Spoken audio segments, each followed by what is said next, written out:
Here's how to overcome self-sabotage. Hey, I'm Monique, and let's talk about this quiet destroyer that is holding so many people back.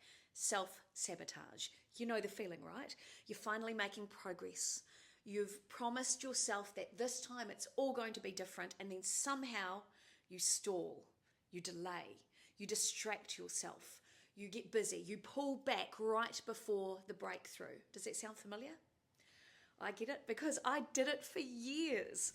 So here's what most people don't realize. Self-sabotage isn't bad behavior. It's not poor discipline. It is protection. It's your brain's way of saying, whoa, this feels way too risky. Are you sure we're going to be safe?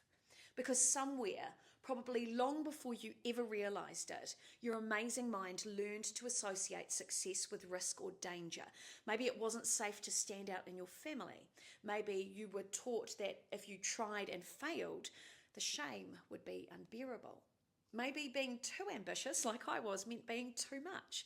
So even though adult you wants the dream, your nervous system goes, oh, let's just play it small today. Let's stay safe. But here's the truth. Staying small doesn't actually keep you safe. It keeps you stuck. So how do we change that story? Well, we start by getting honest. We start by noticing when we pull back, not with shame, but with curiosity. We say, there it is, that pattern. And we gently ask ourselves, what am I afraid might happen if I actually succeed? Now, that question right there can actually open everything for you, because self-sabotage is not about laziness or lack of clarity. It's about fear.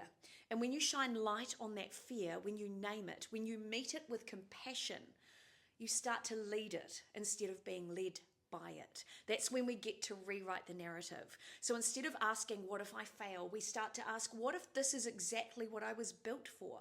What if the fear is just a signal that I'm expanding into something bigger?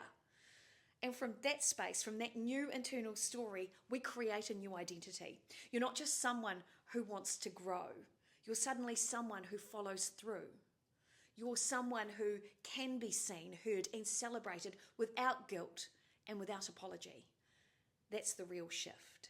That's how you outgrow self-sabotage, by finally trusting that the person you're becoming is strong enough to do what you've always wanted to do. So if this message hits home, know this: you're not broken, my friend. You are evolving. And this resistance, this self-sabotage, it's not a flaw. It's just a sign that you are stepping beyond your old story. So go you.